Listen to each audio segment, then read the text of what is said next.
Bonjour et bienvenue dans l'invité de l'économie. Je reçois Rebet Tari, cofondateur et dirigeant de la société Pape & Pille, une entreprise qui fabrique des biscuits. Également co-auteur avec sa femme d'un ouvrage publié chez Vuibert intitulé « On lâche rien », sous-titré « La méthode Pape & Pille pour créer le business dont vous rêvez ». Bonjour Rebet Tari. Bonjour Monsieur Laïdi. Alors, vous étiez infirmier, vous et votre femme, et vous avez tout plaqué. Pourquoi? Pour créer cette entreprise? On a tout plaqué parce qu'on a eu une idée. Et c'est comme ça que ça commence l'entrepreneuriat, c'est d'avoir une idée. Ouais, c'est vrai. Et ensuite, c'est d'élaborer l'idée, de la concrétiser. Ouais. Et après, on a appris à devenir entrepreneur et on a réussi à créer une entreprise de biscuits qui aujourd'hui est devenue une licence et qui est produit en France et distribuée sur le territoire français et qui commence à être distribuée à l'étranger. Cette idée, elle vient d'un voyage, c'est ça, autour du monde? De plusieurs voyages. Voilà.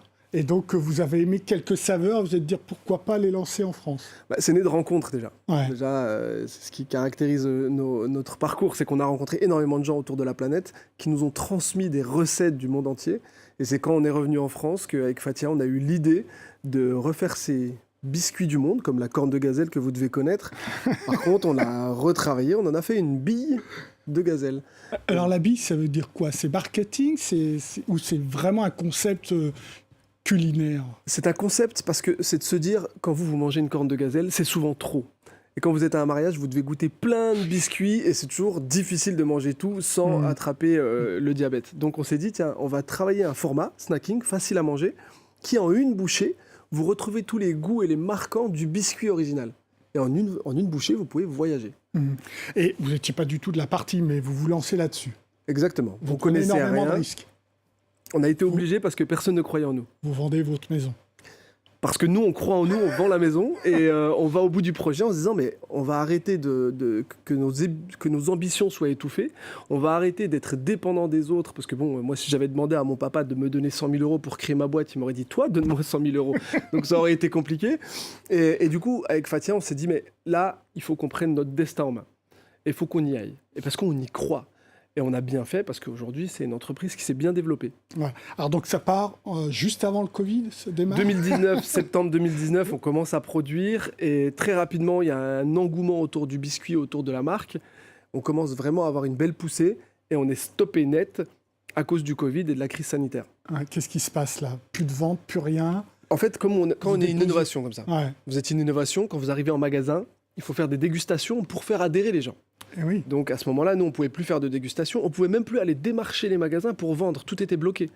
Et en plus, quand vous allez en magasin, quand vous allez chercher l'essentiel, vous n'allez pas vous arrêter vers les innovations sur lesquelles vous posez des questions. Donc nous, tout était tombé à zéro, et en plus, on est infirmier. On a été réquisitionné pour aller au front, pour aider les Français à dépasser la crise. Et donc, qu'est-ce qui se passe après? Vous faites une émission sur M6? Avant même ça, on a eu l'idée de digitaliser la vente. On a fait de la vente en ligne. Oui, comme et en beaucoup. plus, on a allé stimuler certaines personnes influentes, comme Vanessa Demouy, comme Moundir de Koh Lanta, qui nous ont donné une force énorme, même Manu Payet. Et du coup, on a eu une notoriété sur la vente en ligne qui a fait exploser nos chiffres. Et derrière, on a commencé à faire... on devait faire une levée de fonds.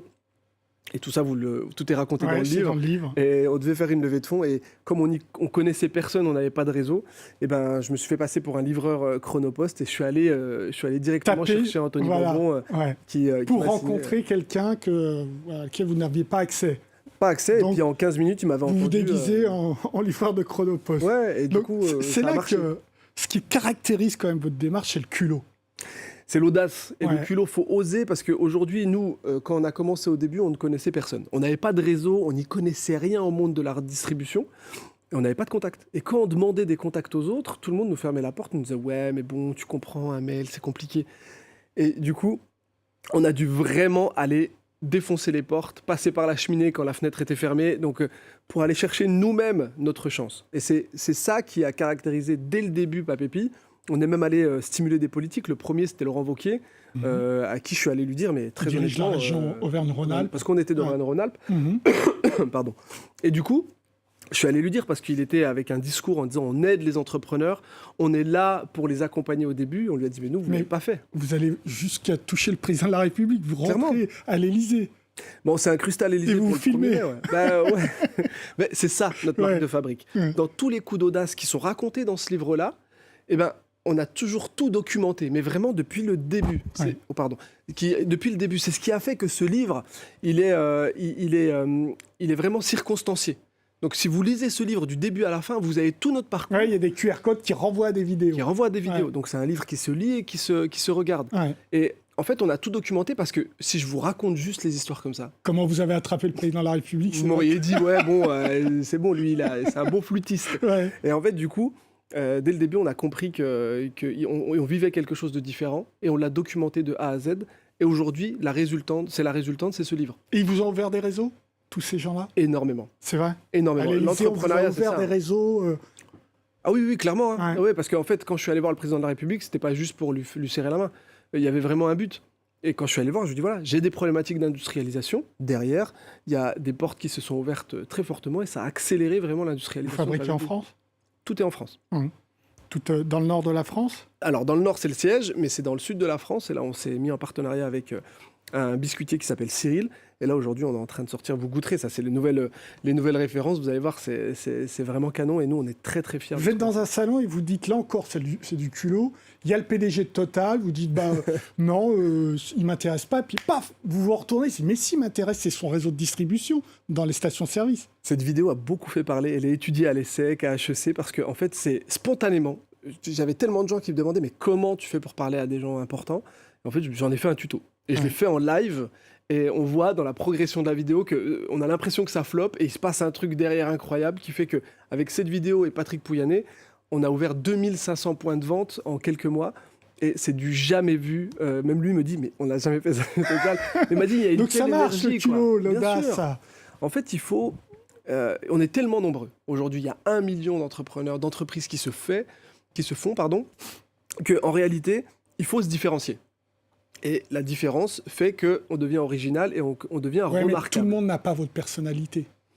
Tous les entrepreneurs n'ont pas cette personnalité. On n'est pas obligé d'avoir cette personnalité, mais aujourd'hui, on a énormément d'outils, comme LinkedIn par exemple, qui permet aujourd'hui d'aller chercher des réseaux pour accélérer son business. Moi, je fais 40% de chiffre d'affaires sur LinkedIn grâce à ce réseau. Aujourd'hui, on est dans le top 3 des créateurs de contenu LinkedIn parce qu'on partage spontanément des contenus qui sont informatifs, qui sont formatifs. On est en toute transparence. Moi, je perds 30 000 euros pour un mauvais choix. Je le dis, j'ai perdu 30 000 euros. Bon, ma femme m'en veut encore, mais du coup, je le dis spontanément pour que les gens se rendent compte de la réalité. L'entrepreneuriat, c'est pas oui, cool, c'est génial, oh, c'est super. Non, c'est compliqué.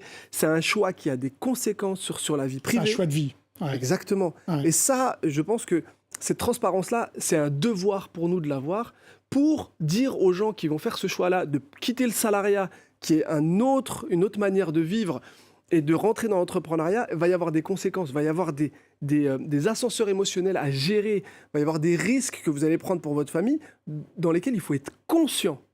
Et c'est pour ça qu'on a fait aussi ce livre-là qui est transparent. 2019, vous êtes 2, Oui. vous et votre femme. Aujourd'hui, On est 10. 10. Et après encore, aujourd'hui, on est beaucoup plus que 10 parce que ce livre-là, c'est un livre où les QR codes vous connectent à LinkedIn. C'est vraiment un choix volontaire parce que LinkedIn, aujourd'hui, c'est un réseau professionnel. Vous parlez pas de TikTok? Non, parce que TikTok, c'est du B2C. C'est de vendre aux clients en direct. Donc, pour moi, c'est un réseau social évident. Mais pour accélérer votre business, pour vous faire du réseau, ce qui est la clé de la réussite aujourd'hui d'un entrepreneur, c'est LinkedIn. Et vous pouvez travailler votre réseau en fonction du contenu que vous allez partager. Et ça, c'est important. Et on l'a connecté à LinkedIn spécialement pour ça. Et on donne énormément de clés dans ce livre pour savoir comment vous pouvez créer du contenu aujourd'hui pour être remarqué, pour avoir une certaine audience et avoir du poids face aux acheteurs, face aux décisionnaires, ou simplement vous faire un réseau qui va vous accélérer. Chiffre d'affaires aujourd'hui? On va atteindre le million. Le marché uniquement France? Uniquement France pour l'instant. Et alors, vous avez des envies d'ailleurs? En fait, comme je vous dis, on est devenu créateur de contenu LinkedIn. Ouais. Ça prend un vrai temps dans notre journée aujourd'hui de créer du contenu, de le poster sur LinkedIn et d'interagir avec la communauté. Et ça, c'est nécessaire aujourd'hui pour mon business. J'ai rencontré un ami il y a 2 ans avec qui on s'entend très bien et il m'a appris à utiliser l'intelligence artificielle. Et on a créé aujourd'hui une boîte qui s'appelle Optia. C'est de l'intelligence artificielle qu'on utilise aujourd'hui dans le quotidien pour optimiser notre temps. On a créé quelque chose il y a 4 semaines qui a explosé sur les réseaux. C'est une application qui s'appelle Ghost App dans Helpmate, et qui va vous permettre, à travers un simple vocal où vous allez transmettre votre idée à l'intelligence artificielle qui va vous ressortir un post rédigé dans ma manière de rédiger. Parce qu'on a entraîné l'IA pour ça.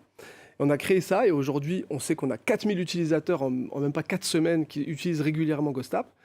Et on a déjà fait 10 000 euros de chiffre d'affaires en quelques semaines, quoi. La répartition du chiffre d'affaires entre le digital, enfin... Sur Papépi, Ouais, sur Papépi, on est à 60-40. ouais. Sur le offline et le online.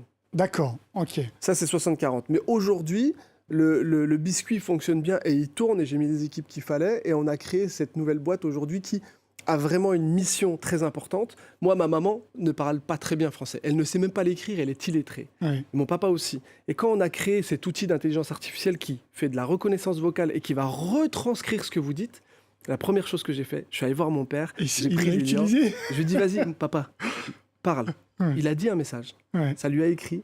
Il m'a fait un copier-coller. Mon Ouais. père a 78 ans. C'est la première fois qu'il écrivait seul un message. Mhm. Et en fait, j'ai vu dans ses yeux un sentiment de liberté que je vais plus lui donner. Il a été dépendant toute sa vie des autres pour écrire ne serait-ce qu'un message. Mhm. Et cette nouvelle entreprise qu'on est en train de lancer, dont on parle aussi dans le livre, c'est Optia. Et c'est cette manière aujourd'hui d'utiliser l'intelligence artificielle pour aider tout le monde à pouvoir s'exprimer sur LinkedIn. Vous osez peut-être, mais il y en a beaucoup qui n'osent pas parler sur LinkedIn parce qu'ils font des fautes d'orthographe, parce qu'ils ne savent pas gérer la syntaxe. Mais par contre, ils ont une valeur à apporter incroyable. Multi-entrepreneur, alors.